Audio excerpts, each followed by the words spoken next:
بسم الله الرحمن الرحيم الحمد لله رب العالمين الرحمن الرحيم مالك يوم الدين ونشهد أن لا إله إلا الله ونشهد أن سيدنا ومولانا محمدا عبده ورسوله أرسله إلى الناس كافة بشيرا ونذيرا أما بعد فإن خير الحديث كتاب الله وخير الهدي هدي محمد صلى الله عليه وسلم وشر الأمور محدثاتها وكل محدثة بدعة وكل بدعة ضلالة وكل ضلالة في النار. أعوذ بالله السميع العليم من الشيطان الرجيم. بسم الله الرحمن الرحيم. فهل ينظرون إلا الساعة أن تأتيهم بغتة فقد جاء أشراطها فأنى لهم إذا جاءتهم ذكراهم. سبحانك لا علم لنا إلا ما علمتنا إنك أنت العليم الحكيم. رب اشرح لي صدري ويسر لي أمري واحلل عقدة من لساني يفقه قولي واحلل عقدة من لساني يفقه قولي. عزیز ساتھیو، نبی کریم صلی اللہ علیہ وسلم نے قیامت کی بہت سی نشانیاں بتلائی ہیں۔ قیامت کب آئے گی اس کا علم کسی کو نہیں ہے، کوئی نہیں جانتا، صرف کون جانتا ہے؟ اللہ تبارک و تعالی۔ یہ ایسا علم ہے کہ اللہ تبارک و تعالی نے نہ کسی فرشتے کو دیا ہے نہ کسی نبی کو دیا ہے۔ البتہ ہمارے نبی صلی اللہ علیہ وسلم نے قیامت کی بہت سی نشانیاں بتلائی ہیں کہ جب یہ نشانیاں ظاہر ہوں تو اس کا مطلب ہے قیامت قریب ہے، قیامت قریب ہے۔ بعض نشانیاں ایسی ہیں کہ جب وہ ہو جائیں، معلوم ہو جائیں، تو اس کا مطلب قیامت اب بالکل آنے والی ہے۔ تو وہ نشانیاں نبی کریم صلی اللہ علیہ وسلم نے جو بتلائی ہیں وہ بہت زیادہ ہیں، ان کا شمار بہت ہے۔ ایک حدیث صحیح بخاری اور مسلم میں ہے جسے حضرت عوف بن مالک رضی اللہ تعالیٰ عنہ نقل کرتے ہیں۔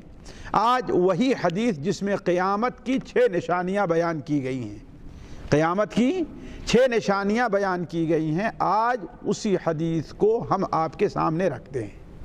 حضرت عوف بن مالک ایک مشہور صحابی ہیں۔ یہ حدیث صحیح بخاری میں، مسند احمد میں، سنن ابن ماجہ میں مروی ہے کہ وہ بیان کرتے ہیں کہ میں نبی کریم صلی اللہ علیہ وسلم کے ساتھ غزوہ تبوک میں تھا۔ غزوہ تبوک، آج بھی تبوک معروف ہے، سعودیہ کا شمال کا علاقہ ہے۔ یہ غزوہ سن 9 ہجری میں پیش آیا تھا۔ کس ہجری میں تھا؟ 9 ہجری میں، یعنی نبی کریم صلی اللہ علیہ وسلم کو مدینہ منورہ آئے ہوئے 9 سال ہوئے تھے کہ یہ غزوہ پیش آیا تھا۔ یہ غزوہ نبی کریم صلی اللہ علیہ وسلم کا آخری غزوہ ہے۔ اس کے بعد نبی صلی اللہ علیہ وسلم مدینہ منورہ سے کسی اور لڑائی کے لیے نہیں نکلے۔ اس کے بعد آپ صلی اللہ علیہ وسلم نہیں نکلے، اور یہ 9 ہجری میں پیش آیا، بڑے مشکل وقت میں تھا، جس کا ذکر قرآن مجید میں اللہ تبارک و تعالی نے سورہ توبہ یا سورہ براءت کے اندر بڑی تفصیل کے ساتھ لکھا ہے، بڑی تفصیل کے ساتھ لکھا ہے۔ تو حضرت عوف بیان کرتے ہیں کہ میں نبی کریم صلی اللہ علیہ وسلم کے ساتھ غزوہ تبوک میں تھا۔ تبوک کے میدان میں آپ صلی اللہ علیہ وسلم ایک چمڑے کے خیمے کے اندر آپ قیام پذیر تھے۔ ظاہر بات ہے اس وقت جو مسافر چلا کرتے تھے تو راستے میں کہیں رکنے کے لیے کیا چاہیے؟ انہیں خیمہ لگانے کی ضرورت پڑا کرتی تھی۔ تو وہ آپ صلی اللہ علیہ وسلم ایک خیمے کے اندر تھے۔ تو حضرت عوف بن مالک کہتے ہیں میں نے خیمے میں دیکھا اور کہا کہ میں اندر آ سکتا ہوں۔ صرف ہم نے سر داخل کیا اور کہا کہ میں اندر آ سکتا ہوں۔ آپ نے فرمایا کہ ہاں آ جاؤ۔ مذاق کے انداز میں حضرت عوف بن مالک نے کہا کہ میں پورا کے پورا آ جاؤں کہ آدھا آ جاؤں؟ آپ نے فرمایا نہیں، پورے کے پورے تم آ جاؤ، آدھے آنے کی ضرورت نہیں ہے۔ تو حضرت عوف بن مالک بیان فرماتے ہیں کہ پھر میں نبی کریم صلی اللہ علیہ وسلم کی خدمت میں حاضر ہوا اور قیامت سے متعلق پوچھا۔ قیامت کا ذکر ہوا آپ کی مجلس میں، تو آپ نے بیان فرمایا اعدد 6 بین یدی الساعہ، قیامت سے پہلے 6 نشانیاں تم شمار کرو، یعنی جب تک یہ 6 نشانیاں ظاہر نہیں ہو جائیں گی اس وقت تک قیامت نہیں آئے گی۔ تو وہ 6 نشانیاں آپ صلی اللہ علیہ وسلم نے بیان فرمائی، انہی کا ذکر اختصار کے ساتھ میں آپ کے سامنے کرتا ہوں۔ آپ نے فرمایا کہ میری موت یعنی میری وفات، نبی کریم صلی اللہ علیہ وسلم نے فرمایا موتی، میری موت یعنی میری وفات، پھر بیت المقدس کی فتح، پھر ثم موتان یأخذ کقعاص الغنم یأخذ فیکم، پھر ایک موت، ایک مرض ظاہر ہوگا جو جس طریقے سے بکریوں میں جو بیماری لگتی بڑی تیزی کے ساتھ پھیلتی ہے، ایسے تمہارے اندر وہ بیماری پھیلے گی۔ پھر اس کے بعد کیا ہوگا؟ بہت زیادہ لوگوں کے پاس مال ہو جائے گا، مال اتنا زیادہ لوگوں کے پاس ہوگا کہ اگر کسی کو 100 درہم بھی دیا جائے، ضرورت مند ہے 100 درہم بھی، تو ناراض ہوگا، کہا کہ یہ کیا ہے، یہ تو کچھ بھی نہیں ہے، یہ تو کچھ بھی نہیں ہے۔ پھر اس کے بعد 5ویں چیز آپ نے بیان فرمائی کہ فتنتن، ایسا فتنہ ظاہر ہوگا کہ عرب کا کوئی بھی گھر ایسا نہیں رہے گا جس گھر میں یہ فتنہ داخل نہ ہو، یعنی اس فتنے کا اثر پورے عرب کے اندر تمام جو لوگ ہیں ان میں اس کا اثر ہوگا۔ پھر اس کے بعد 6ٹھی چیز کیا ہے؟ ثم ہدنۃ تکون بینکم وبین بنی الاصفر، تو اور پھر تمہارے درمیان اور بنو اصفر سفید لوگ جو ہیں، یعنی روم کے لوگ، یورپ کے لوگ، تمہارے اور ان کے درمیان ایک صلح ہوگی کسی دشمن کے خلاف، جس صلح میں روم کے لوگ تمہارے ساتھ دھوکہ کریں گے، روم کے لوگ تمہارے ساتھ دھوکہ کریں گے اور تم سے لڑائی کرنے کے لیے، تمہیں مٹانے کے لیے 80 جھنڈوں کے نیچے آئیں گے۔ گویا ان کا 80 گروپ ہوگا، بٹالین کہہ لیجئے، کچھ بھی کر لیجئے، 80 فوجیں گویا کہ ان کی ہوں گی، اور ہر جھنڈے کے نیچے 12,000 لوگ ہوں گے۔ کتنا؟ 12,000۔ 80 جھنڈوں کے نیچے آئیں گے، گویا ان کی 80 گروپ ہوں گے اور 80 فوجیں ان کی ہوں گی، اور ہر فوج میں کتنے لوگ ہوں گے؟ 12,000۔ یہ تقریباً 9,60,000 کے قریب لوگ بنتے ہیں۔ کتنا؟ 9,60,000، یعنی یہ بہت بڑی فوج ہے، شاید اس سے پہلے دنیا نے اتنی بڑی فوج کم دیکھا ہو۔ کتنا؟ 9,60,000، اور 80 گروپ میں بٹے ہوں گے۔ ہو سکتا ہے یہ 80 ملک ہوں، ہو سکتا ہے 80 ملک 80 نہ ہو، لیکن الگ ایک ہی ملک کی کئی فوجیں ہوں۔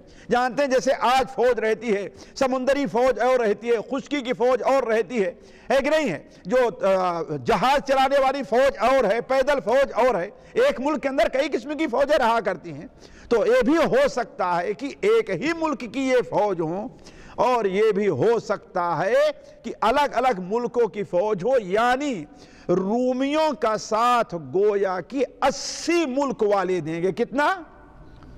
یورپ کے لوگ مسلمانوں کے خلاف آئیں گے، گویا کہ ان کا مقصد ہوگا مسلمانوں کو بیخ بن سے اکھیڑ دیں۔ یہ ایک حدیث ہے ساتھیوں، بخاری اور سنن ابن ماجہ اور مسند احمد کے اندر، جس میں نبی کریم صلی اللہ علیہ وسلم نے قیامت کی 6 نشانیاں بتائی ہیں۔ 6 نشانیاں، ان میں سے بعض نشانیاں آئیں اور گزر گئی ہیں، اور بعض نشانیاں ابھی ظاہر نہیں ہوئی ہیں۔ اب انہی نشانیوں کے اوپر تھوڑی سی آپ سے گفتگو ہوتی ہے۔ پہلی نشانی ہے، آپ نے بیان فرمایا ہے کہ میری موت ہے۔ گویا جب تک نبی صلی اللہ علیہ وسلم زندہ ہیں قیامت نہیں آئے گی۔ آپ کی موت کا ہو جانا قیامت کی نشانی ہے۔ کیوں؟ اب آپ کے بعد کوئی نبی آنے والا نہیں ہے، اسی لیے نبی کریم صلی اللہ علیہ وسلم نے قیامت کی نشانیوں اور قیامت کی خبر دیتے ہوئے یہ بیان فرمایا ہے بڑے واضح طور پر۔ آپ صلی اللہ علیہ وسلم نے بیان فرمایا کہ بعثت انا والساعۃ کہاتین، میری بعثت اور قیامت کیا ہے گویا ایسے ہے۔ آپ نے تھوڑا سا فاصلہ رکھا دونوں انگلیوں کے درمیان میں، یعنی بالکل میرے بعد نہیں ہے، دونوں میں کیا ہے؟ فاصلہ ہے۔ اب یہ فاصلہ اگر 2000 سال کا بھی ہے، جیسا کہ بھی 2000 پورے نہیں ہوئے لیکن مان بھی لیا جائے، تو گویا اس سے پہلے جو دنیا بنی ہے اس کے مقابلے میں یہ مسافت بہت تھوڑی سی ہے۔ یہ مسافت کیا ہے؟ یہ وقت بہت تھوڑا سا ہے۔ تو آپ سے بیان فرمایا کہ میں اور قیامت اس طریقے سے بھیجے گئے ہیں۔ تو خود نبی کریم صلی اللہ علیہ وسلم کی بعثت گویا قیامت کی ایک نشانی ہے، اور آپ صلی اللہ علیہ وسلم کی وفات ہو گئی۔ ظاہر بات آپ صلی اللہ علیہ وسلم کی وفات جہاں قیامت کی ایک نشانی ہے، وہیں نبی کریم صلی اللہ علیہ وسلم کی بعثت انسانی دنیا پر اور خصوصاً مسلمانوں کے لیے یہ ایک بہت بڑی مصیبت ہے۔ اسی لیے حضرت انس بن مالک رضی اللہ تعالیٰ عنہ بیان فرماتے ہیں، سنن ترمذی وغیرہ میں ہے کہ مجھے وہ دونوں دن یاد ہیں جس دن نبی کریم صلی اللہ علیہ وسلم مدینہ منورہ میں داخل ہوئے اور جس دن آپ کی وفات ہوئی ہے۔ کہا جس دن آپ مدینہ منورہ میں داخل ہوئے وہ دن پورا مدینہ روشن ہو گیا تھا۔ اس دن پورے مدینے میں خوشی کی لہر تھی، چاروں طرف سے نبی کریم صلی اللہ علیہ وسلم کے آپ کی آمد کے گیت گائے جا رہے تھے۔ لیکن جس دن نبی کریم صلی اللہ علیہ وسلم کی وفات ہوئی ہے سارا مدینہ گویا کی کیا ہو گیا ہے؟ اندھیرا ہو گیا ہے۔ اسی لیے جانتے ہیں نبی کریم صلی اللہ علیہ وسلم کی وفات کے اثر سے بعض صحابہ تو اس قدر متاثر ہو گئے تھے کہ انہیں اپنے ہوش نہیں تھے۔ ان میں حضرت عمر رضی اللہ تعالیٰ عنہ بھی ہیں، بلکہ کہتے تھے کہ اگر کوئی یہ کہتا ہے کہ اللہ کے رسول کا انتقال ہوا ہے، آپ کی موت اور وفات ہوئی ہے، تو میں اسے قتل کر دوں گا۔ تو آپ صلی اللہ علیہ وسلم کی وفات، یہ آپ صلی اللہ علیہ وسلم کا اس دنیا سے رخصت ہونا، یہ قیامت کی ایک نشانی ہے۔ اسی لیے صحابہ کرام نبی کریم صلی اللہ علیہ وسلم کی وفات کی خبر کو سن کر کے آپ کے انتقال کے بعد بھی رویا کرتے تھے۔ صحیح بخاری میں ہے، اللہ کے رسول صلی اللہ علیہ وسلم کہ ایک صحابیہ تھی ام ایمن، آپ صلی اللہ علیہ وسلم ان کی زیارت کیا کرتے تھے، بلکہ ہر جمعہ کو آپ صلی اللہ علیہ وسلم ان کے یہاں جایا کرتے تھے۔ خطبے سے فارغ ہوتے تھے تو آپ ان کے یہاں جاتے تھے، اور صحابہ کرام ان کے یہاں آپ کے جانے کا انتظار کرتے تھے۔ کیوں؟ اس لیے کہ وہ جمعہ کے دن جو صحابی ہوتے تھے ان کے یہاں آتے تھے، ان کے لیے وہ کھانے کا بھی جو کچھ انتظام کیا کرتی تھی، بلکہ کھانا بھی بالکل سادہ رہا کرتا تھا۔ یہ سلک جو ہوتا ہے نا، یہ پالک کی طریقے سے ہے نا، یا پالک، وہ کیا کرتی تھی، اس کے پتے بھی اس کے ڈنٹھل لیتی تھی اور چھوٹا چھوٹا کاٹ کر کے ہانڈی میں ڈالتی تھی اور کچھ بنا کر کے اسے کیا ہے لوگوں کو پیش کیا کرتی تھی۔ تو صحابی کہتے ہیں کہ ہم اس دن کا انتظار کیا کرتے تھے۔ ساتھیوں، بسا اوقات کسی جگہ پر کھانے کی اہمیت نہیں ہوتی ہے، لیکن انسان کس نیت سے، کس محبت سے پیش کر رہا ہے اس کی زیادہ اہمیت ہوا کرتی ہے۔ صحابہ کرام اس کا انتظار کیا کرتے تھے۔ تو جب آپ صلی اللہ علیہ وسلم کا انتقال ہو گیا تو اب جمعہ کے دن لوگ جاتے نہیں تھے، لیکن ساتھیوں یہ ایک سنت ہے جو آج چھوٹی ہوئی ہے۔ وہ سنت کیا ہے کہ اگر میرے والد کا، میری والدہ کا، میرے بڑے بھائی کا، میرے کسی عزیز کا، میری بیوی کا، میرے کسی بہت قریبی کا اگر کسی سے دوستانہ تعلق رہا ہے تو اس کا جوڑنا بھی کیا ہے، یہ دین کا ایک حصہ ہے۔ اس کا باقی رہنا، آج ہوتا کیا ہے، ہمارے والد کا انتقال ہوا کہ ان کے پاس جو لوگ آتے تھے، بیٹھتے تھے، ان سے جو رشتہ جڑا ہوا تھا سارا کا سارا کیا ہے وہ ٹوٹ جاتا ہے۔ نہیں، یہ چیز کیا ہے، سنت نبی صلی اللہ علیہ وسلم کے خلاف ہے۔ آپ صلی اللہ علیہ وسلم اس کا خصوصی اہتمام کرتے تھے اور بیان فرماتے تھے۔ تو جب آپ صلی اللہ علیہ وسلم کا انتقال ہو گیا تو ایک دن حضرت ابو بکر نے اور حضرت عمر ان دونوں نے کہا چلو آج ام ایمن کے پاس چلتے ہیں، چلو آج ام ایمن کے پاس چلتے ہیں، اس لیے کہ ہم اللہ کے رسول آپ صلی اللہ علیہ وسلم زندگی میں ان کے یہاں جایا کرتے تھے۔ تو کہا کہ جیسے وہ لوگ دروازے پر پہنچے کہ حضرت ام ایمن نے رونا شروع کر دیا، حضرت ام ایمن نے رونا شروع کر دیا، اس لیے کہ انہیں وہ دن یاد آ گیا کہ جب اللہ کے رسول ہمارے یہاں تشریف لایا کرتے تھے، تشریف لایا کرتے تھے۔ حضرت ابو بکر و عمر نے کہا کہ روتی کیوں ہو؟ اللہ کے رسول صلی اللہ علیہ وسلم جہاں پہنچ گئے ہیں وہاں ان کے لیے یہاں سے اچھا ہے، وہاں آپ کی زیادہ تکریم ہے، عزت ہے جہاں آپ چلے گئے ہیں اللہ کے یہاں۔ تو حضرت ام ایمن نے کہا کہ مجھے اچھی طریقے سے معلوم ہے، میں اچھی طریقے سے جانتی ہوں، مجھے اس پر رونا نہیں آ رہا ہے، رونا اس پر آ رہا ہے کہ جب تک اللہ کے رسول صلی اللہ علیہ وسلم اس دنیا میں موجود تھے، اللہ تبارک و تعالی نے بندوں کا جو سلسلہ آسمان اور زمین کا ہے یہ جوڑا ہوا تھا، وحی آیا کرتی تھی، کوئی بھی مسئلہ ہوا کوئی آیت نازل ہو گئی، اللہ کے رسول کا کوئی پیغام آ گیا اللہ کے رسول کو۔ لیکن جب آج اللہ کے رسول صلی اللہ علیہ وسلم نہیں ہے تو یہ سلسلہ وحی کے آنے کا جو تھا وہ ختم ہو گیا ہے، تو یہ سننا تھا کہ وہ دونوں بھی بیٹھ کر کے رونا شروع کر دیا۔ علی کل حال بات یہاں سے نکلی تھی کہ نبی کریم صلی اللہ علیہ وسلم کی وفات بھی قیامت کی ایک نشانی ہے، اسی لیے تو آپ نے بیان فرمایا، حضرت عبداللہ ابن حوالہ کی روایت مسند احمد وغیرہ میں ہے، من نجا من ثلاث فقد نجا، تین موقع پر جو آدمی اپنے دین کو بچا لے گا، تین موقعوں پر جو شخص اپنے دین کی حفاظت کر لے گا تو اس سے فتنہ کبھی نقصان نہیں پہنچائے گا، وہ دین پر ثابت قدم رہے گا۔ پہلا موقع کون ہے؟ میری وفات ہے، میری وفات ہے، میری وفات کے موقع پر جو آدمی ثابت قدم رہ گیا۔ اسی لیے دیکھیں کہ نبی کریم صلی اللہ علیہ وسلم کی وفات کے موقع پر عرب خاص طور پر جو بادیہ اور یہ علاقہ تھا بہت سے لوگ اپنے دین سے پھر گئے تھے، صرف 3 شہر ایسے تھے کہ ان میں سے کوئی آدمی بھی اپنے دین سے نہیں پھرا، مکہ مکرمہ، مدینہ منورہ اور طائف، یہ 3 شہر تھے، بلکہ کوئی شہر کوئی گاؤں اس سے سلامت نہیں رہ گیا تھا۔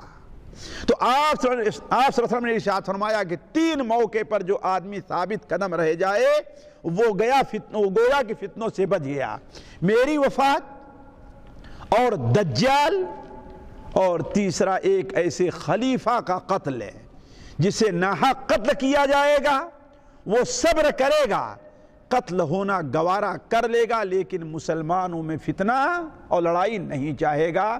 یہ حضرت عثمان غنی رضی اللہ تعالیٰ عنہ کی شہادت ہے۔ تو علی کل حال اس حدیث کے اندر قیامت کی پہلی نشانی وہ بیان کی گئی، یعنی آپ صلی اللہ علیہ وسلم کی وفات جو پیش آ چکی ہے۔ دوسری نشانی آپ نے بیان کی فتح بیت المقدس، بیت المقدس کی فتح، بیت المقدس مسجد اقصی، شاید آج سے 2-3 ہفتہ پہلے اس کے اوپر ایک لمبی بحث ہو چکی ہے اور آپ کے سامنے وہ تفصیل آ چکی ہے۔ بیت المقدس جسے نبیوں نے تعمیر کیا تھا، اللہ تبارک و تعالیٰ کی عبادت کے لیے وہ بنایا گیا ہے، توحید کا گھر تھا، لیکن چونکہ جس وقت نبی کریم صلی اللہ علیہ وسلم تشریف لے آئے تھے وہاں پر اللہ کی عبادت نہیں کی جاتی تھی۔ اولاً تو وہ پوری مسجد ڈھا کر کے رکھ دی گئی تھی، بالکل برابر زمین تھی، ایسے چوکور مستطیل جو ہے زمین تھی، اس پر کوئی عمارت بنی ہوئی نہیں تھی۔ کیوں؟ اس لیے کہ روم کے عیسائیوں نے اسے ڈھا دیا تھا، بالکل کیوں؟ یہود کی دشمنی میں، یہود کی دشمنی میں، البتہ وہ جگہ باقی تھی اور اسی جگہ کے بغل میں انہوں نے کنیسہ تیار کیا تھا۔ نبی کریم صلی اللہ علیہ وسلم کو معراج کے موقع پر وہیں لے آیا گیا اور وہیں سے آسمان کی سیر کرائی گئی۔ تو آپ صلی اللہ علیہ وسلم اس جگہ کی اہمیت بیان فرماتے تھے، کہاں کی؟ بیت المقدس کی، بیت اہمیت بیان فرماتے تھے، اور آپ نے یہ بھی بیان فرما دیا کہ وہ مسلمانوں کے قبضے میں آئے گا، اور آپ نے اپنی وفات کے فوراً بعد کہا۔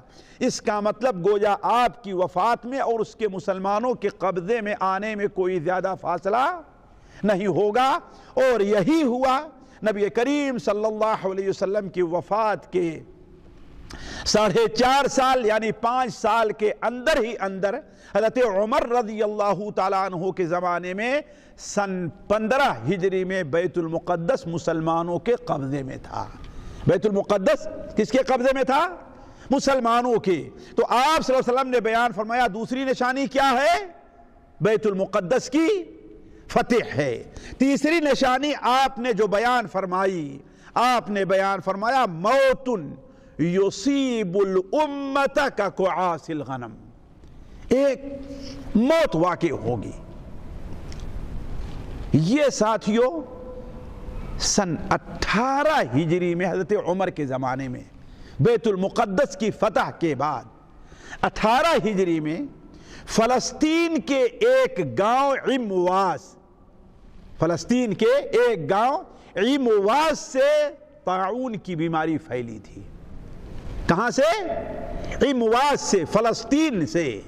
یہ عمواس، وہاں سے یہ بیماری پھیلی تھی طاعون کی۔ آپ لوگ جانتے ہیں طاعون کیا ہوتا ہے، ایک عجیب و غریب بیماری ہے، اس کا علاج نہیں ہے۔ وہ ایک انسان کے جسم میں بغل یا پیٹ کے نیچے جہاں جو نرم چمڑا ہے، یہاں ایک گلٹی سی نکلتی ہے، اور انسان کو علاج کا موقع نہیں ملتا، اور وہ انسان کی جان لے لیتا ہے بڑی تیزی کے ساتھ، اتنی تیزی کے ساتھ۔ اور مصیبت یہ ہے کہ یہ بیماری ایک سے دوسرے تک پہنچتی بھی ہے۔ اسی لیے ہمارے نبی صلی اللہ علیہ وسلم نے ارشاد فرمایا ہے، جس شہر میں طاعون پھیل جائے اس شہر میں کوئی آدمی جائے نہیں، ہے نا؟ اور جو آدمی اس شہر میں رہ رہا ہے وہ اس شہر کو چھوڑ کر کے نہ جائے، یعنی نہ اس شہر میں کوئی داخل ہو، نہ اس شہر کا آدمی کہیں اور جائے۔ کیوں؟ اس لیے کہ اگر اس شہر میں داخل ہو گیا، اگر اسے بیماری لگ گئی تو گویا اپنے آپ کو خطرے میں ڈالا ہے، اور اگر اس شہر سے نکل گیا، اس کے اوپر اثر تھا، تو گویا دوسرے شہر والے لوگ بھی اس سے متاثر ہو سکتے ہیں۔ تو آپ نے بیان فرمایا کہ جس شہر میں طاعون کی بیماری ظاہر ہو کوئی اس شہر میں جائے نہیں، اور جس شہر میں ہے اس شہر کا کوئی آدمی وہاں سے بھاگ کر کے نہ جائے۔ تو یہ بیماری ساتھیوں بڑی خطرناک ہوتی ہے، اور بڑی تیزی کے ساتھ چیچک بھی اتنی تیزی کے ساتھ پھیلتی نہیں ہے جتنی تیزی کے ساتھ یہ بیماری لوگوں میں پھیل جایا کرتی ہے۔ تو طاعون عمواس 18 ہجری میں حضرت عمر رضی اللہ تعالیٰ عنہ کے زمانے میں یہ بیماری عمواس مقام شام سے ظاہر ہوئی، اور شام کے بہت سے علاقوں کو اپنے قبضے میں لے لیا۔ ساتھیوں تاریخ بتاتی ہے کہ اس بیماری میں 25,000 مسلمان وفات پائے تھے۔ کتنے؟ 25,000۔ حتیٰ کی بعد بڑے بڑے صحابی، جن میں حضرت ابو عبیدہ رضی اللہ تعالیٰ عنہ، جنہیں نبی کریم صلی اللہ علیہ وسلم نے امین الامہ قرار دیا تھا، کیا اس امت کے امین یہ ہیں۔ اور حضرت عمر کا جب انتقال ہونے لگا رضی اللہ عنہ، کہا کہ آج اگر حضرت ابو عبیدہ زندہ ہوتے تو میں انہیں خلیفہ بناتا، اس لیے کہ اللہ کے رسول نے انہیں امین الامہ قرار دیا ہے۔ تو ان میں حضرت امین الامہ حضرت معاذ، حضرت ابو عبیدہ رضی اللہ تعالیٰ عنہ، اور اس دنیا میں صحابہ کرام میں حلال اور حرام کا سب سے بڑا علم رکھنے والا حضرت معاذ ابن جبل رضی اللہ تعالیٰ عنہ، حضرت معاذ ابن جبل رضی اللہ تعالیٰ عنہ، یہ بھی اسی طاعون کے مرض میں شہید، ان کا انتقال ہوا ہے۔ تو بہت سے بڑے بڑے صحابہ اس بیماری میں ہوئے، بلکہ جیسا کہ ہم نے کہا کہا جاتا ہے کہ اس بیماری میں 25,000 کے قریب مسلمان کام آئے ہیں، ان کا انتقال ہوا ہے۔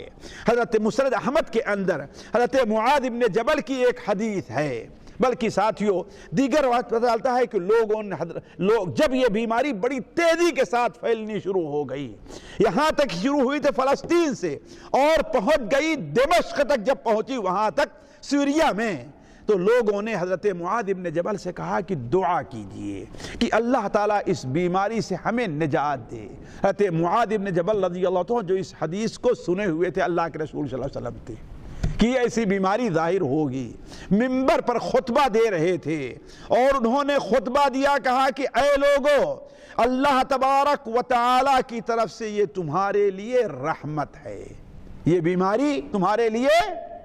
اور رحمت کیسے ہے ساتھیوں؟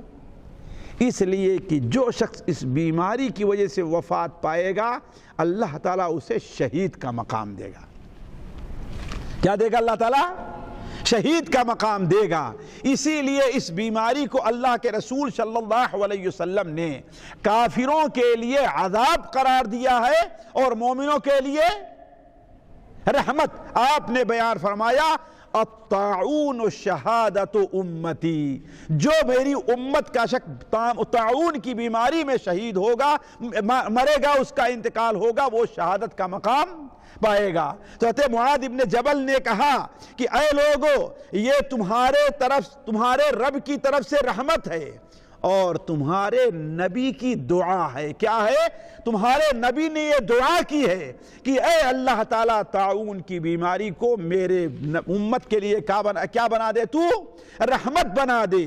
اور اس سے پہلے بھی تم سے پہلے بہت سے نیک اور صالح لوگ اس بیماری میں مبتلا ہوئے، پھر اسی منبر پر کیا دعا کرتے ہیں کہ اے اللہ تبارک و تعالی، یہ تیری جو رحمت آئی ہے معاذ کے گھر والوں کو بھی اس میں سے کوئی حصہ ملنا چاہیے، معاذ کے گھر والوں کو بھی اس میں سے کوئی حصہ ملنا چاہیے۔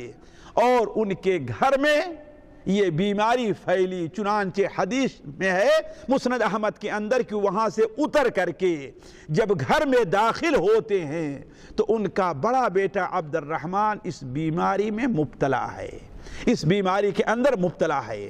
بیٹے نے سوچا کہ باپ کو تکلیف ہوگی، اور ظاہر بات ہے کہ تکلیف ہونے کی بات ہے، جوان بیٹا کسی کے سامنے دم توڑ رہا ہو تو اس کے اوپر کیا گزرے گی، لیکن بیٹے نے بھی صبر کیا اور کہا الحق من ربک فلا تکونن من الممترین، الحق من ربک، اے ابو جان یہ آپ کے رب کی طرف سے یہ فیصلہ حق ہے، اس کے بارے میں آپ پریشان نہ ہوں۔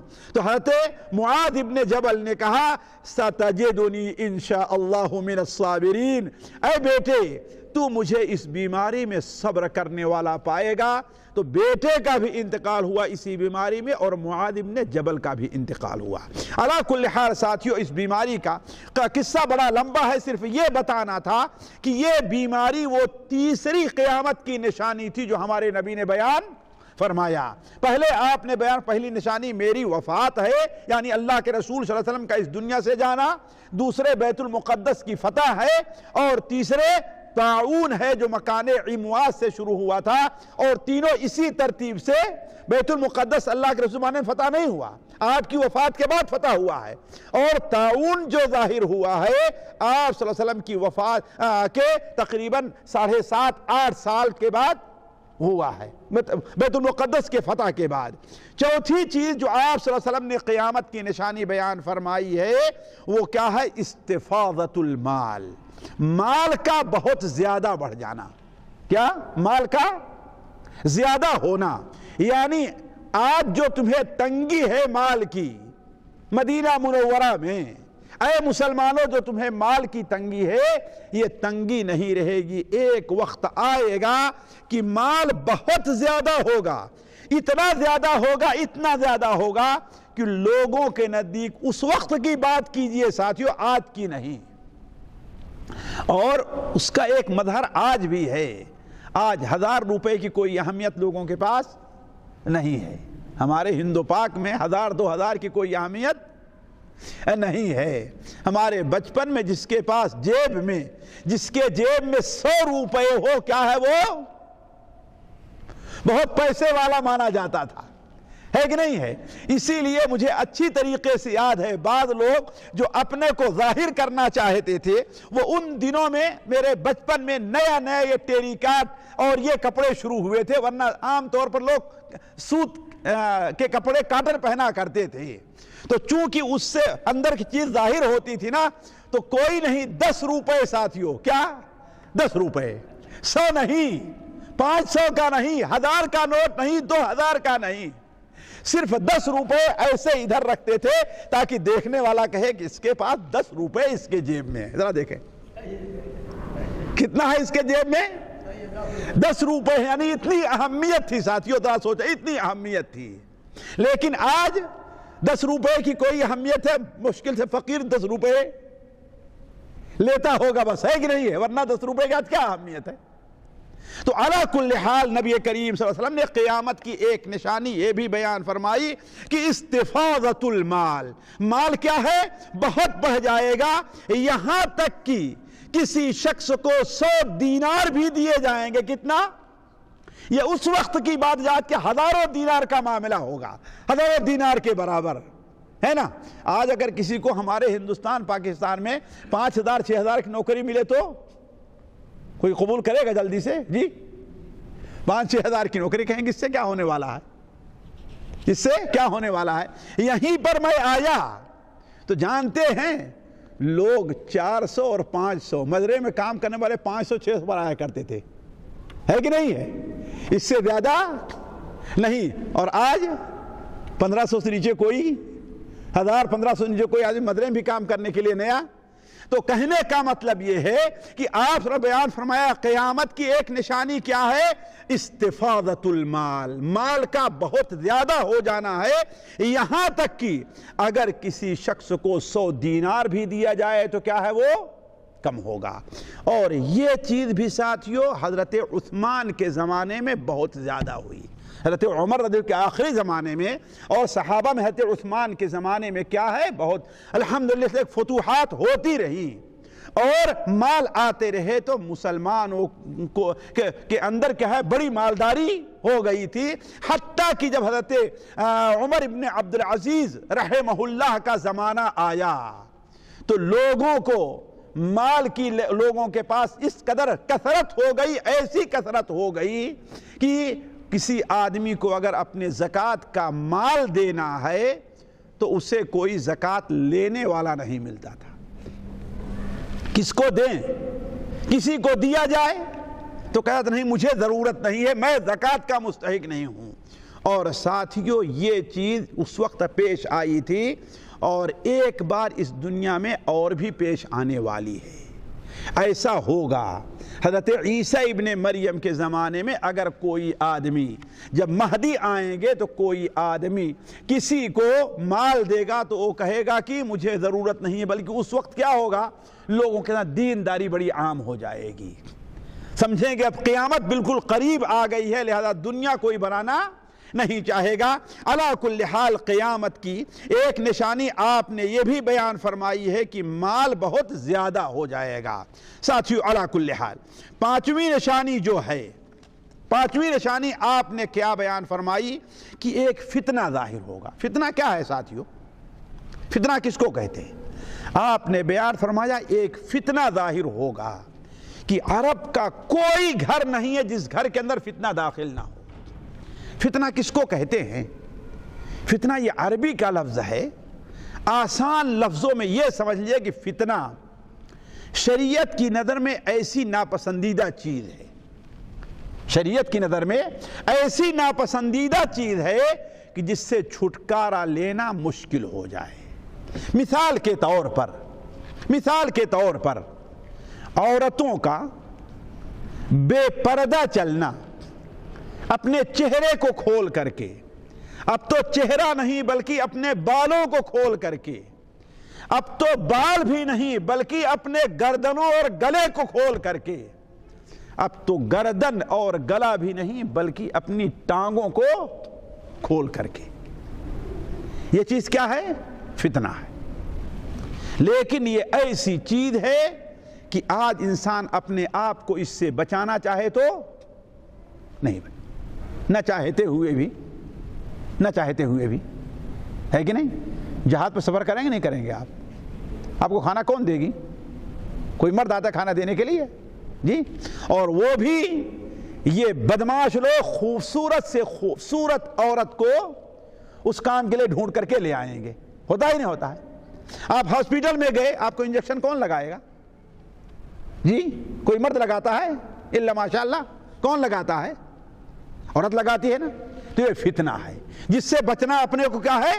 مشکل ہو گیا ہے۔ اسی طریقے سے گانا اور باجا کیا ہے؟ یہ فتنہ ہے۔ ہمارے نبی صلی اللہ علیہ وسلم کا ایک طرف بار گزر ہوا، بلکہ آگ بڑھتے عبداللہ ابن عمر کا، تو کوئی چرواہا کسی میدان میں بانسری بجا رہا تھا، تو دور سے آواز آئی تو آپ نے اپنے انگلیوں کو کانوں میں ڈال لیا تاکہ سنے نہیں، اور جو خادم تھا اس سے کہتے رہے آواز آ رہی ہے، ابھی بھی آواز آ رہی، ابھی بھی آواز آ رہی ہے۔ یہ وہ چیز ہے جو ہم کام کرتے رہتے ہیں، اپنے کانوں میں لگا کے سنتے بھی رہتے ہیں، ہے نا، اور پھر بھی دعویٰ کریں گے ہمیں اللہ کے رسول سے محبت ہے۔ اب تو بدبختی یہاں تک ہو گئی ہے کہ آپ صلی اللہ علیہ وسلم کے نام پر جو مجلسیں منعقد کی جاتی ہیں اس میں باجے چلتے رہتے ہیں، نعوذ باللہ من ذالک۔ یہ اللہ کے رسول سے محبت کی دلیل ہے، اللہ کی قسم اللہ کے رسول کے دین کو برباد کرنے کی دلیل ہے۔ یعنی جس چیز کو ہمارے نبی سننا نہ چاہیں، اپنے کانوں میں انگلی ڈال لیں، یہاں تک کہ اتنی دور چلے جائیں کہ وہاں آواز نہ آتی ہو، اس چیز کو اپنے کانوں میں لگاتے ہیں۔ یہ کون سی محبت ہے؟ اپنے گھروں کے اندر، اپنے کمروں کے اندر، حتیٰ کہ نعوذ باللہ من ذالک اب تو مکہ مکرمہ اور مدینہ منورہ کی وہ مسجد جتنی پاک جگہ دنیا میں کوئی نہیں ہو سکتی، وہاں بھی آپ لوگوں کے موبائل میں موسیقی اور باجے کی آواز سنیں گے۔ ذرا سنیں، ایک بار میں شاید ہمارے یہاں ساتھی کچھ میرے ساتھ ہوں، مدینہ منورہ مسجد نبوی کے اندر جمعہ پڑھ کر کے چل رہا، اور کوئی صاحب پتہ نہیں ممتاز کا اور یا کس کا جو ہے باجا گانا لگائے ہیں اپنے موبائل کے اندر، اور جو ہے وہ اس کی آواز آ رہی، نعوذ باللہ من ذالک۔ تو کہنے کا مطلب فتنہ یہی ہے ساتھیوں کہ شریعت کے مخالف کوئی ایسی چیز ہے جس کو شریعت پسند نہیں کرتی ہے، لیکن اس سے پیچھا چھوڑانا کیا ہے؟ مشکل ہو جائے، یہی فتنہ ہے۔ تو آپ نے بیان فرمایا کہ ایک فتنہ ظاہر ہوگا جو عرب کے کسی بھی گھر کو نہیں چھوڑے گا، اور شاید عرب اس لیے کہا گیا ہے کہ یہ جو فتنہ ہوگا وہ عرب کے ساتھ خاص ہوگا، اور اس لیے بھی کہا گیا ہے کہ اس وقت مسلمانوں کی جو آبادی تھی کیا تھی؟ وہ حدود عرب میں تھی، حدود عرب سے نکل کر کے باہر ابھی نہیں گئی تھی۔ تو علی کل حال آپ نے بیان فرمایا ایسا فتنہ ظاہر ہوگا کہ عرب کے کسی بھی گھر کو چھوڑے گا نہیں کہ وہ اس کے اندر داخل نہ ہو جائے، اور یہ فتنہ بھی ساتھیوں ہوا ہے۔ دیکھیے آپ جس ترتیب سے آپ نے بیان اسی ترتیب سے آپ نے فرمایا میری وفات، پھر بیت المقدس کی فتح، پھر طاعون عمواس، پھر اس کے بعد مال کا زیادہ ہونا، اسی ترتیب سے پیش آیا ہے۔ آپ کی وفات کے 4-5 سال کے بعد بیت المقدس فتح ہوا، بیت المقدس کے فتح ہونے کے 3 سال بعد یہ بیماری پیدا ہوئی، اور اس کے بعد حضرت عثمان کے زمانے میں اور حضرت عمر ابن عبدالعزیز کے زمانے میں کیا ہے؟ مال بہت زیادہ عام ہو گیا ہے، مال بہت زیادہ عام ہو گیا۔ پھر 5ویں چیز یہ فتنہ پیدا ہوا ہے کب؟ حضرت عثمان غنی رضی اللہ تعالیٰ عنہ کی شہادت پر۔ حضرت عثمان غنی جو 4 خلفاء میں سے ایک ہیں، نبی کریم صلی اللہ علیہ وسلم کے داماد ہیں، آپ کی 2 بیٹیاں نبی حضرت عثمان کے عقد میں تھی، پہلی کا انتقال ہوا تو آپ نے اپنی دوسری بیٹی ان کو دے دی تھی، اور آپ کہتے تھے اگر میرے پاس کوئی تیسری بیٹی بھی ہوتی تو میں بھی کس کو دے دیتا؟ عثمان کو، اسی لیے انہیں ذو النورین کہا جاتا ہے۔ ذو النورین، 2 نور، یعنی اللہ کے رسول کے بچے دل کا نور ہوتے ہیں نا، آنکھوں کے نور ہوتے ہیں نا، تو اللہ کے رسول کی 2 بیٹیاں گویا کہ ان کے عقد میں تھی۔ جب حضرت عمر کے بعد وہ خلیفہ بنے رضی اللہ تعالی عنہما، ان کی خلافت تقریباً 12 سال رہی ہے۔ 12 سال ان کی خلافت رہی ہے۔ ان کی خلافت کے آخری دنوں میں، شروع میں نہیں آخری دنوں میں، کچھ ظالم اور بدماش لوگ اٹھے ہیں اور ان کا سرگنا ایک یہودی تھا، یمن کا رہنے والا عبداللہ ابن سبا، جس نے ظاہر میں تو اسلام اختیار کیا لیکن اندر سے وہ اسلام کو قبول نہیں کیا تھا۔ وہ ان کے خلاف لوگوں کو ورغلانے لگا، ارے یہ تو اپنے لوگوں کو اپنے قریبی بناتے ہیں، یہ تو ایسا نہیں کرتے، یہ تو ایسا نہیں کرتے۔ ان کے خلاف لوگوں کو ابھارنا شروع کیا۔ یمن میں اس کا نہیں چلا، زور نہیں چلا، پھر شام میں گیا، اس کا زور نہیں چلا، عراق میں گیا، اس کا زور وہاں پر نہیں چلا، پھر جا کر کے مصر میں اس کا وہاں پر زور چلا اور کچھ لوگوں کو جمع کر لیا۔ عراق کے کوفہ اور بصرہ سے کچھ لوگوں کو پہلے تیار کیا تھا، وہاں سے تیار کیا، اور پھر مصر میں گیا تو ان کے خلاف ایک جماعت اکٹھا کر لی، اور ذی الحجہ 36 ہجری کے اندر آ کر کے مدینہ منورہ میں ان کے گھر کا محاصرہ کر لیا۔ ان کے گھر کا محاصرہ کر لیا، حضرت عثمان غنی رضی اللہ تعالیٰ عنہ کے گھر کا۔ حضرت عثمان غنی رضی اللہ تعالیٰ عنہ نے لوگوں کو منع کر دیا کہ میری طرف سے کوئی ان سے لڑنے کے لیے نہیں آئے گا، یہاں تک کہ اس اللہ کے نیک بندے کو مسجد نبوی میں نماز پڑھنے سے بھی روک دیا۔ وہ مسجد جس کے اندر سب سے زیادہ پیسہ حضرت عثمان غنی کے لگا ہوا تھا، وہ مسجد جس کے قریب ہی میں ایک بیروحہ، ایک اور کنواں تھا، بیروحہ کے علاوہ کنواں تھا، اس کنویں کا پانی مدینہ منورہ میں میٹھا پانی تھا۔ مدینہ منورہ مسلمانوں کو تکلیف ہوتی تھی تو اپنے جیب سے نکال کر خرید کر کے اس کو مسلمانوں کے اوپر وقف کر دیا تھا۔ نہ تو اس مسجد میں نماز پڑھنے دیا جاتا تھا ان کو، اور نہ ہی اس کنویں سے پانی پینے دیا تھا۔ یہاں تک کہ 18 ہجری کو تقریباً، اگر مجھ سے بھول نہیں، بدبختوں نے، نالائکوں نے ان کے گھر میں داخل ہو کر کے، جبکہ وہ قرآن مجید کی تلاوت کر رہے تھے، روزے کی حالت میں تھے، اس دن انہوں نے خواب دیکھا تھا اللہ کے رسول صلی اللہ علیہ وسلم کو کہ عثمان آج تم میرے پاس آ کر کے روزہ افطار کرو گے۔ ان کے گھر میں داخل ہو کر کے بھیڑ اور بکری کے طریقے سے ان کو ذبح کر دیا۔ بہت سمجھاتے رہے انہیں ان لوگ، عثمان غنی ان کو، لیکن وہ مانے نہیں، بلکہ انہوں نے کہا تھا عثمان غنی نے کہ اگر آج تم مجھے قتل کر دے رہے ہو تو آج کے بعد اکٹھا ہو کر کے ایک امام کے پیچھے تم کبھی نماز نہیں پڑھو گے۔ اور ایسا ہی ہوا ساتھیوں۔ اس کے بعد مسلمانوں میں جب فتنے اٹھنا شروع ہوئے ہیں، جس کے نتیجے میں جنگ جمل اور جنگ صفین، جو حضرت علی اور ان کے مخالفین کے درمیان ہوئی ہے یہ جنگ، اس جنگ کے اندر 70-80 ہزار سے زیادہ مسلمان مارے گئے۔ یہ فتنہ تھا، یہ اس امت مسلمہ میں فتنے کی ابتدا تھی۔ اس وقت سے جب یہ فتنہ پیدا ہوا ہے آپس کے اختلاف کا، شریعت کی مخالفت کا، تو آج یہ فتنہ پوری دنیا کے اندر پایا جا رہا ہے۔ شاید ہی کوئی گھر ہو، حتیٰ کہ اس سے آگے بڑھیں، یہ گانے اور باجے کا فتنہ یہ تو اب شہر میں نہیں، گھر میں نہیں، بلکہ ہر کمرے میں داخل ہو گیا ہے، بلکہ ہر بستر کے اوپر پہنچ گیا ہے۔ علی کل حال آپ صلی اللہ علیہ وسلم نے ارشاد فرمایا، پھر اس کے بعد ایک فتنہ ایسا پیدا ہوگا جو اس دنیا عرب کے کسی بھی گھر کو چھوڑے نہیں، اس میں داخل ہو جائے۔ آخری علامت آج حدیث میں آپ نے کیا بیان فرمائی؟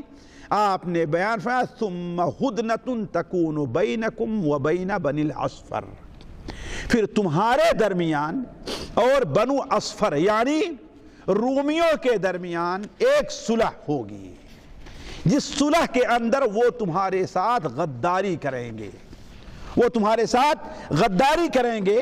ساتھیوں، یہ اس کی بڑی تفصیل ہے، لیکن اختصار کے ساتھ میں آپ کے سامنے چند باتیں بیان کرتا ہوں۔ یہ صورتحال ابھی پیش نہیں آئی ہے، یہ صورتحال ابھی پیش اس لیے کہ آپ صلی اللہ علیہ وسلم نے ارشاد فرمایا تمہارے خلاف روم اکٹھا ہوں گے اور 80 جھنڈے کے نیچے آئیں گے۔ کتنا؟ 80 جھنڈے کے نیچے۔ ہم نے کہا یہ جھنڈے ہو سکتا ہے 80 ملک ہوں، یعنی ذرا دیکھیے مسلمانوں کو مارنے کے لیے گویا 80 ملک اکٹھا ہو گئے ہیں، اور اگر 80 ملک نہ ہو تو گویا 80 فوجیں ہیں، اور ہر فوج میں کتنے لوگ ہوں گے؟ جی ابھی بتایا تھا ہم نے، کتنے ہوں گے؟ بھول گئے آپ لوگ۔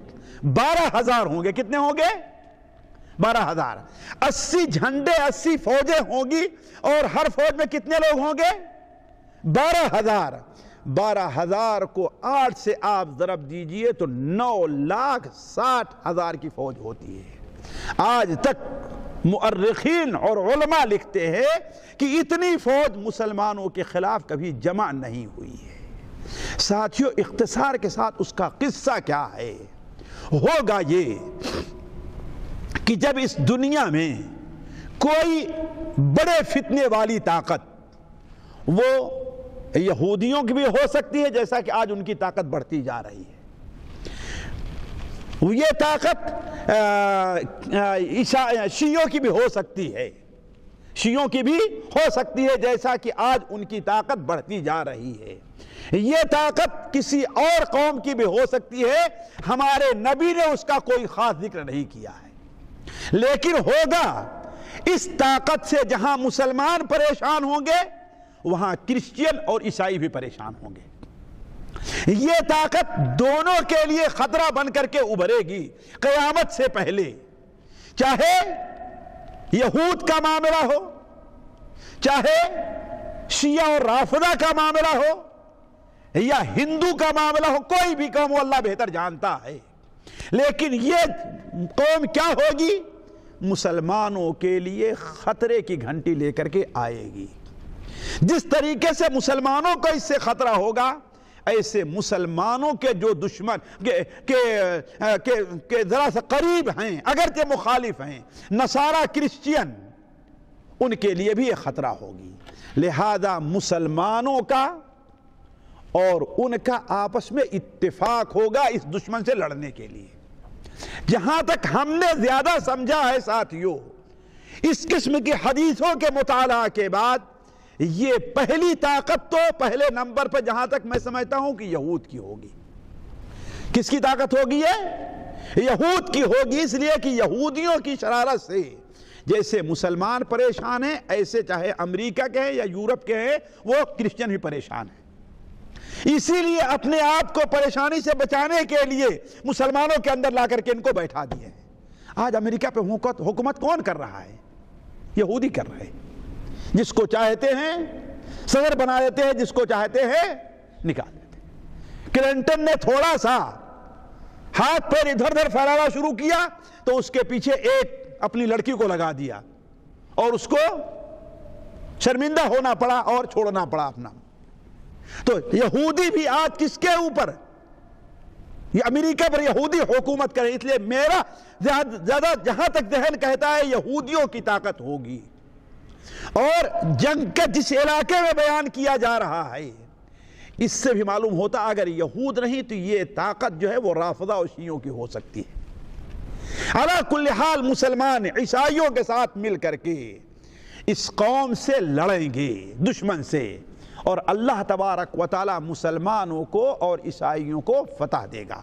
اور مسلمان تھوڑی تعداد میں نہیں ہوں گے، بڑی اچھی تعداد ہوگی، بلکہ ان میں بہت بڑی تعداد، اگر مجھ سے بھول نہیں تو شاید 70,000 وہ لوگ ہوں گے جو یورپ کے ہوں گے، مسلمان ہو کر کے آ کر کے مسلمانوں کی فوج میں مل جائیں گے۔ کتنا؟ 70,000۔ وہاں دیکھ رہے ہیں کہ اسلام کس تیزی کے ساتھ پھیل رہا ہے۔ آج ہم اسلام سے دور جا رہے ہیں، لیکن دوسرے اسلام کے قریب آ رہے ہیں، وہ اسلام قبول کر رہے ہیں۔ تو علی کل حال جب فوج اکٹھا ہو جائے گی تو آپ نے بیان فرمایا تم لوگ ایک ایسی زمین پر جمع ہوگے جو ٹیلوں والی زمین ہوگی، سرسبز سبز و شاداب زمین ہوگی۔ اور جو زمین کی کیفیت بیان کی گئی ہے، بعض اہل علم کا خیال ہے کہ یہ لبنان کی زمین ہے، اس لیے کہ لبنان کی زمین کی یہی کیفیت ہے۔ اس لیے میں کہہ رہا ہوں شاید یہ مقابلہ یہود کے ساتھ ہو جو فلسطین میں ہیں۔ علی کل حال لبنان اس کے بھی قریب ہے، کس کے؟ ایران کے بھی، اور جانتے ہیں اس وقت لبنان پر کہ میں کتنی بڑی طاقت شیعوں کی ہو گئی ہے۔ علی کل حال وہاں پر جمع ہوں گے تو ایک کرسچین اپنا صلیب نشان، کراس نشان اٹھائے گا، اپنا کراس نشان اٹھائے گا اور کہے گا کہ صلیب زندہ باد، صلیب کی جے ہو۔ جیت گیا کون؟ صلیب جیت گیا۔ تو ایک مسلمان کہے گا کہ دیکھو یہ کیا نعرہ لگا رہے ہو، تم اکیلے نہیں جیتے ہو، ہمارا بھی حصہ ہے۔ اصل جیت جو ہے اسلام اور مسلمانوں کی ہے۔ اور وہ کیا کرے گا؟ صلیب کو لے کر کے توڑ کر کے پھینک دے گا، جس کے نتیجے میں جو نصارہ کی فوج ہوگی وہ مسلمانوں کے خلاف ہو جائے گی۔ بعض روایتوں میں آتا ہے جس کی صحت محل نظر ہے کہ وہ بھاگ کر کے قسطنطنیہ جائیں گے، روم۔ ایسا لگتا ہے کہ اس وقت قسطنطنیہ مسلمانوں سے چھین کر کے نصارہ کے قبضے میں ہوگا، جیسا کہ کوشش ان کی پوری ہو رہی ہے۔ اللہ بہتر جانتا ہے، اور میں نہیں چاہتا، ہم نہیں چاہتے کہ وہ وقت آئے، لیکن یہاں نہیں راضی ہوں گے تو آگے جائیں گے روما میں، وہاں پر لوگ ان کی موافقت کریں گے، اور گویا کہ پورا یورپ ساتھیوں، پورا یورپ اور اس سے کا ساتھ دینے والے لوگ مسلمانوں کے خلاف آ کر کے مقام دابق میں جمع ہوں گے۔ یہ شام اور کا علاقہ ہے جو ترکیہ اور شام کے درمیان میں ہے، وہاں پر جمع ہوں گے اور مسلمانوں سے لڑائی اور ان کو ختم کر دینے کے لیے بالکل تیاری کریں گے۔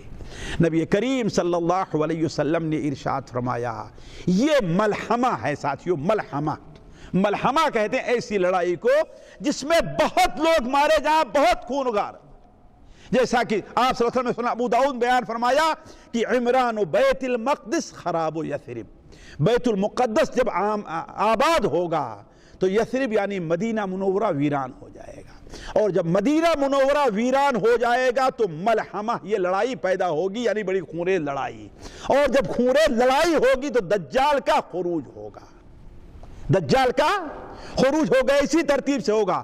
تو ہو سکتا ہے کہ اس وقت مسلمان اپنے جو بیت المقدس وغیرہ میں علاقے میں جو مسلمان بھائی ہیں ان کی مدد کرنے کے لیے پورے عرب سے سمٹ کر کے کہاں چلے جائیں؟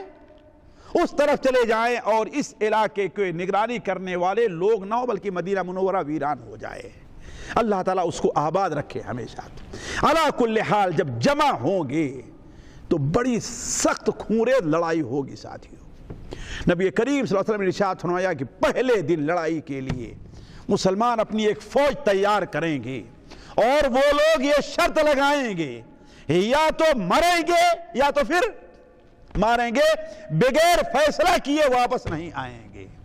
اور جتنے لوگ جائیں گے لڑائی میں شریک ہونے کے لیے ان میں سے شاید ہی کوئی بچ کر کے آئے، بلکہ سارے کے سارے شہید ہو جائیں گے، سارے کے سارے شہید ہو جائیں گے، یہاں تک کہ وہ دن ختم ہو جائے گا۔ پھر دوسرا دن ہو یا کچھ اور دنوں کے بعد، اللہ بہتر جانتا ہے، مسلمان پھر اپنی ایک فوج تیار کریں گے، اور وہ فوج بھی طے کرے گی کہ ماریں گے یا تو مریں گے، بغیر فیصلہ کیے واپس نہیں آئیں گے۔ آپ صلی اللہ علیہ وسلم نے بیان فرمایا کہ لڑائی ہوتی رہے گی اس دن بھی، یہاں تک کہ یہ بات یاد رکھیں، جب تاریخ وغیرہ میں یا حدیث میں دن سے مراد دن میں ایک دن نہیں رہتا ہے، اس دن سے متعلقہ جتنی رہے، 2 دن 3 دن چاہے جیسا رہے، علی کل حال وہ فوج بھی کام آ جائے گی اور سارے مسلمان ختم ہو جائیں گے۔ اب رہ جائیں گے باقی، آپ نے بیان فرمایا مدینہ سے مسلمانوں کی ایک فوج نکلے گی۔ اب مدینہ سے مراد شہر ہے یا کہ مدینہ منورہ ہے؟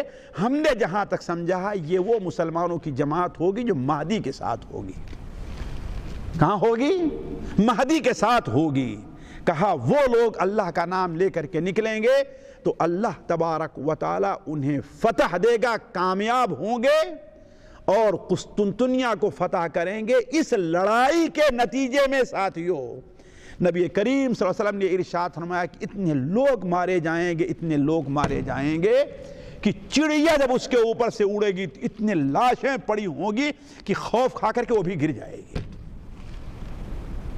یا تو ان لاشوں کی بدبو سے اس کو چڑیا برداشت نہیں کر پائے گی، یا یہ کہ خون ہی خون اور لاش ہی لاش ہر جگہ چڑیا دیکھے گی تو خوف کھا کر کے وہ گر پڑے گی کہ کیا ہے ایسا منظر دیکھا نہیں گیا۔ نبی کریم صلی اللہ علیہ وسلم نے ارشاد فرمایا یہ وہ وقت ہوگا ساتھیوں، یہ وقت ہوگا کہ میراث سے کوئی خوش نہیں ہوگا۔ کیوں؟ کہا اس لیے کہ ایک خاندان کے لوگ جب اس میں شریک ہوں گے، جب حساب لگائیں گے تو وہ 100 لوگ تھے اس جنگ میں شریک تھے، اور ان 100 میں سے صرف ایک آدمی بچا ہوگا، بلکہ سارے کے سارے لوگ اس جنگ میں کام آ جائیں گے، اس جنگ میں کام آ جائیں گے۔ یہ لوگ جب قسطنطنیہ کو فتح کر لیں گے تو قسطنطنیہ کے فتح کے بعد آپس میں بیٹھے ہوں گے کہ شور ہوگا ایک۔ کیا شور ہوگا؟ کہ دجال تم یہاں پر بیٹھے ہو، جیت کی خوشی منا رہے ہو، دجال تمہارے اہل و عیال میں آ چکا ہے۔ وہ لوگ حدیث شریف میں ہے کہ سارا کچھ وہاں سے چھوڑ کر کے پہلے اپنے 10 جوانوں کو 10 سواروں کو بھیجیں گے، جا کر کے خبر لاؤ، اور پھر خود بھی آئیں گے۔ کہا کہ جب دمشق پہنچیں گے تو معلوم ہوگا کہ یہ خبر جھوٹی تھی، لیکن تھوڑا ہی دن گزرے گا تو دجال کا خروج ہوگا، اور پھر وہیں حضرت عیسیٰ ابن مریم نازل ہوں گے اور مسلمانوں کے ساتھ مل کر کے دجال کا خاتمہ کریں گے۔ تو یہ وہ علامت ہے جو ابھی ظاہر نہیں ہوئی۔ اللہ کے رسول نے ارشاد فرمایا کہ اس میں چھٹی علامت کیا ہے؟ ثم ہدنۃ تکون بینکم وبین بنی الاصفر، پھر ایک صلح ہوگی جو تمہارے اور رومیوں کے درمیان ہوگی، نصارہ کے درمیان ہوگی، جس میں وہ تمہارے ساتھ غداری کریں گے اور تمہارے خلاف اتنی بڑی فوج لے کر کے آئیں گے جو 80 جھنڈوں کے تلے ہوگی، اور ہر جھنڈے کے نیچے 12,000 لوگ ہوں گے۔ تو ساتھیوں یہ ایک حدیث تھی نبی کریم صلی اللہ علیہ وسلم کی جو قیامت کی نشانیوں سے متعلق تھی۔ ہم نے اسے مناسب سمجھا آپ کے سامنے رکھنے کے لیے، اس لیے کہ ساتھیوں آج قیامت جتنا قریب آتی جا رہی ہے، قیامت کی نشانیاں جتنی قریب آتی جا رہی ہیں، اتنا ہی ہم اس سے غافل ہوتے جا رہے ہیں اور اس کے لیے تیاری نہیں کر رہے ہیں۔ اللہ تعالی ہم میں سے ہر شخص کو فتنوں سے پہلے، مصائب سے پہلے، قیامت سے پہلے اس کے لیے تیاری کی توفیق عطا فرمائے۔ والسلام علیکم ورحمۃ اللہ وبرکاتہ۔